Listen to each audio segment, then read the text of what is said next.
Acte 13, verset 4.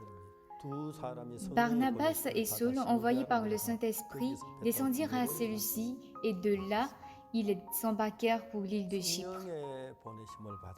Envoyés par le Saint-Esprit. Il est écrit « envoyés par le Saint-Esprit ». Après qu'on ait reçu le salut, il y a beaucoup de personnes qui trouvent d'ambiguïté sur l'envoi par le Saint-Esprit. Après qu'on ait reçu le salut, une des grâces que nous recevons, c'est le travail du Saint-Esprit qui travaille en nous. En temps normal, pour être conduit par le Saint-Esprit, il nous faut la repentance et aussi un cœur rétabli. Si notre jugement et décision sont tous parfaits, en vérité, nous n'avons pas besoin de se repentir.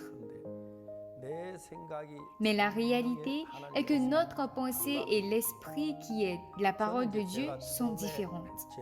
Quand j'étais juste pour la première fois, avant cela, je fréquentais l'église, je croyais toujours être pécheur et je priais pour le pardon de mes péchés, c'est comme cela que je vivais. Je suis bien un pécheur, mais quand je lis et lis, relis et relis la Bible, oui, je suis une personne qui est menti, volé et commis de fautes, donc je suis un pécheur. Seigneur, pardonne-moi mes péchés. J'ai trouvé normal de prier ainsi. Cependant, il y a ce que dit la Bible et elle dit qu'on est juste. Surtout quand on lit dans 1 Corinthiens 6, verset 10, ni les efféminés, ni les infâmes, ni les voleurs, ni les cupides, ni les ivrognes, ni les outrageux, ni les ravisseurs n'hériteront le royaume de Dieu. Et c'est là ce que vous étiez, quelques-uns de vous. Mais vous avez été lavés, mais vous avez été sanctifiés, mais vous avez été justifiés au nom du Seigneur Jésus-Christ et par l'Esprit de notre Dieu. Les personnes qui croyaient en Jésus dans le temps de Jésus se confrontaient à de telles situations. Et c'est le cas du malade de 38 ans.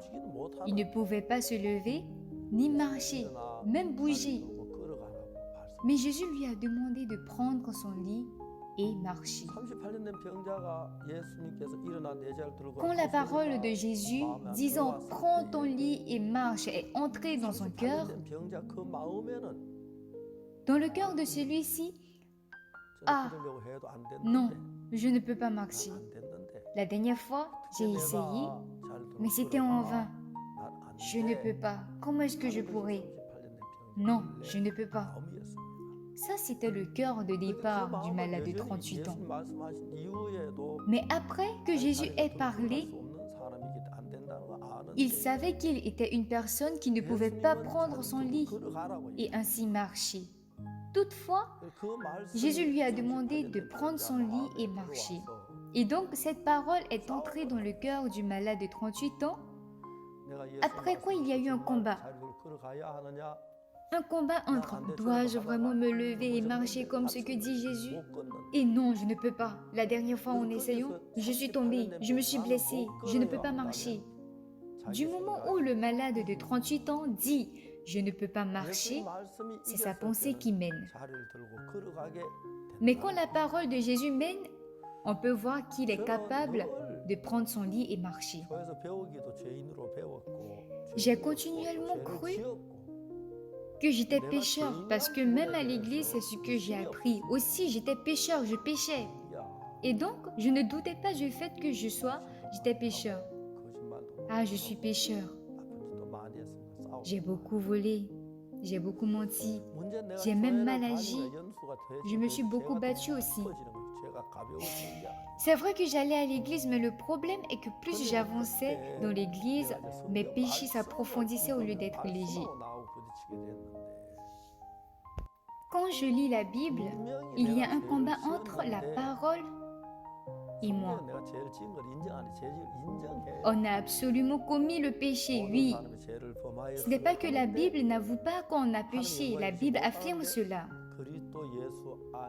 Car tous sont péchés, car tous sont privés de la gloire de Dieu, mais Par le moyen de la rédemption qui est en Jésus-Christ, ils sont gratuitement justifiés par sa grâce.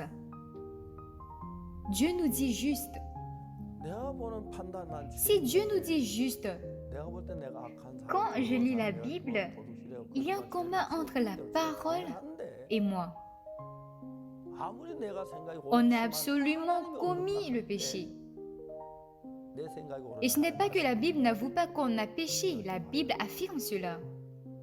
Car tous sont péchés, car tous sont privés de la gloire de Dieu, mais par le moyen de la rédemption qui est Jésus-Christ, ils sont gratuitement justifiés par sa grâce.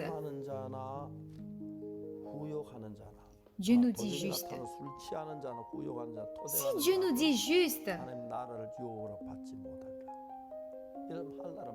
oui, le jugement qu'on se donne, c'est qu'on est pécheur. Selon nous, on est méchant et sale. Et parce qu'on a menti et volé, c'est normal qu'on soit très pécheur. C'est normal.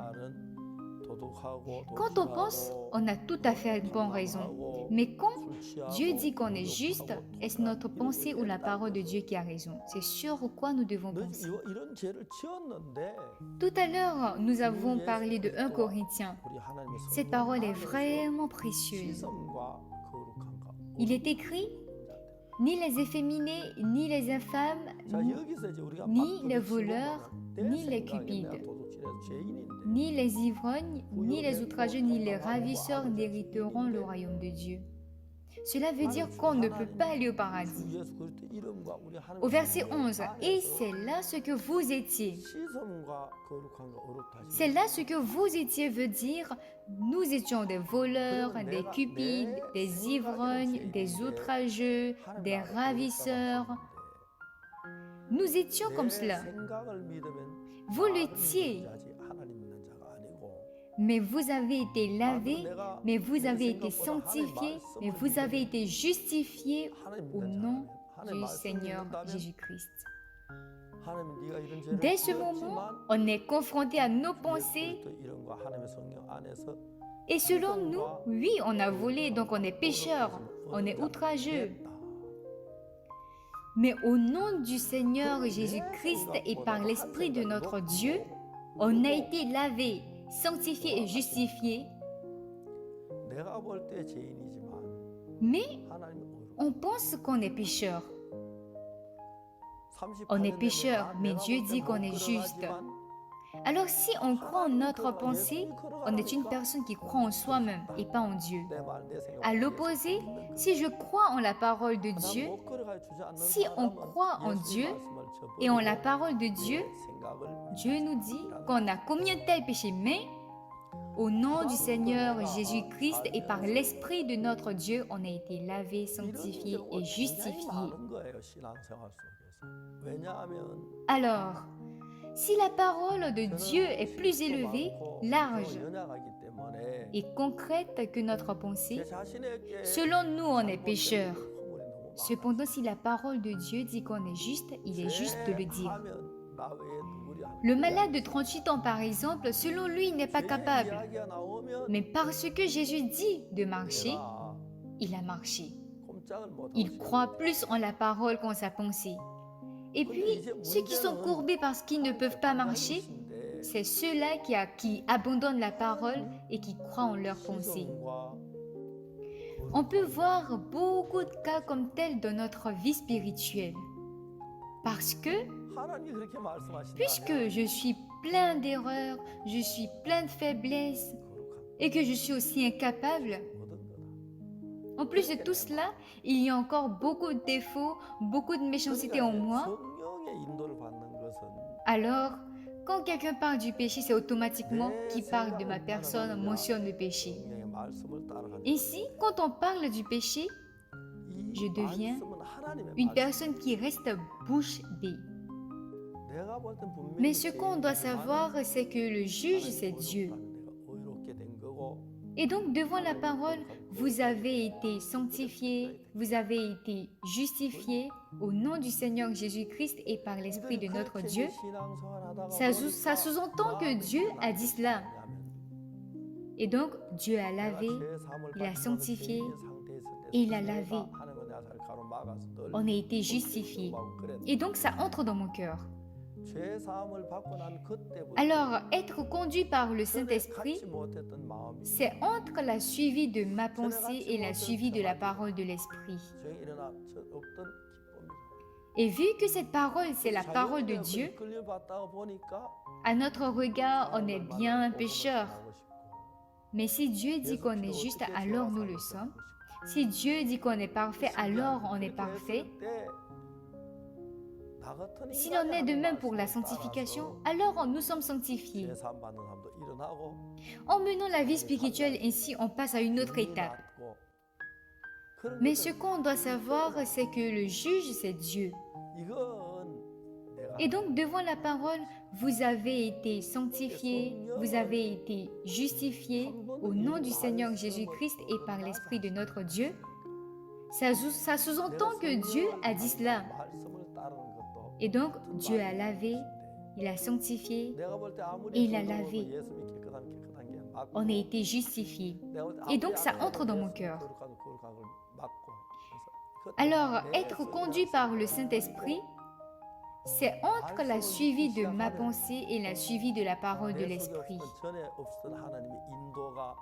Et vu que cette parole, c'est la parole de Dieu, à notre regard, on est bien un pécheur. Mais si Dieu dit qu'on est juste, alors nous le sommes. Si Dieu dit qu'on est parfait, alors on est parfait. S'il en est de même pour la sanctification, alors nous sommes sanctifiés. En menant la vie spirituelle ainsi, on passe à une autre étape. Auparavant, je n'étais pas affranchi de mes péchés. J'étais à l'état de pécheur. Et parce que le péché était comme une barrière entre moi et Dieu, j'étais toujours dans les ténèbres. Mais depuis mon salut, le péché qui ne m'habitait pas auparavant a commencé à se lever. Un cœur de paix qui ne m'habitait pas auparavant s'est élevé, ainsi qu'un cœur de joie. Et comme cela, en vivant avec ce cœur, quand je vois des personnes, j'ai envie de les prêcher l'évangile, de les expliquer comment le péché a été effacé par le sang de Jésus. Ce qui est étonnant, c'est qu'en faisant ainsi, à travers une personne comme moi, une personne insignifiante comme moi, des gens reçoivent le salut, changent et guérissent. J'ai beaucoup expérimenté cela. Et tout cela, ce n'est point moi qui l'ai fait, c'est Dieu. Mais l'Esprit de Dieu n'est jamais allé contre cette parole. Dire que je suis l'Esprit veut dire aussi que je suis la parole de Dieu. Même si selon moi j'ai l'air sale, si Jésus dit que je suis propre, alors c'est la vérité. Dès ce moment, j'abandonne toute pensée qui s'élève en moi, en commençant à croire en la parole. La conduite de Dieu que je n'avais pas avant, je pouvais voir cette conduite me guider. C'est pour cela que nous croyons que c'est la conduite du Saint-Esprit. Et par ce Saint-Esprit, la sagesse, le cœur que je n'avais pas, il me les donne. Avant, je m'agenouillais tout le temps devant Dieu pour mes péchés. Je pleurais, je le suppliais. Mais à présent, en croyant que Jésus a effacé mes péchés, je peux ainsi aller devant Dieu avec joie et le servir avec plein de remerciements. Et ainsi, à travers une personne comme moi, je peux voir Dieu qui m'aidait à maintes fois. Dès ce moment, j'abandonne toute pensée qui s'élève en moi en commençant à croire en la parole. La conduite de Dieu que je n'avais pas avant, je pouvais voir cette conduite me guider. C'est pour cela que nous croyons que c'est la conduite du Saint-Esprit. Et par ce Saint-Esprit, la sagesse, le cœur que je n'avais pas, il me les donne. Avant, je m'agenouillais tout le temps devant Dieu pour mes péchés. Je pleurais, je le suppliais. Mais à présent, en croyant que Jésus a effacé mes péchés, je peux ainsi aller devant Dieu avec joie et le servir avec plein de remerciements. Alors une personne qui est vraiment insignifiante comme moi, je pouvais voir Dieu qui m'aidait à maintes fois. Je crois que c'est la conduite du Saint-Esprit. Tout à l'heure, nous avons lu dans Acte 13, Barnabas et Saul, envoyés par le Saint-Esprit, descendirent à Séleucie et de là, ils s'embarquèrent pour l'île de Chypre. Ça parle de lorsqu'ils ont prêché l'évangile. Dieu les a conduits. Alors une personne qui est vraiment insignifiante comme moi, je pouvais voir Dieu qui m'aidait à maintes fois. Je crois que c'est la conduite du Saint-Esprit. Tout à l'heure, nous avons lu dans Acte 13, Barnabas et Saul, envoyés par le Saint-Esprit, descendirent à Séleucie et de là, ils s'embarquèrent pour l'île de Chypre. Ça parle de lorsqu'ils ont prêché l'évangile. Dieu les a conduits. Paul, à travers la conduite de Dieu, de la même manière qu'il a arrêté de persécuter les chrétiens, ce qu'on doit savoir, c'est que de base, il y a une différence entre notre pensée et la parole de Dieu. Alors, ce qui est important, c'est suivrons-nous notre pensée ou la parole de Dieu.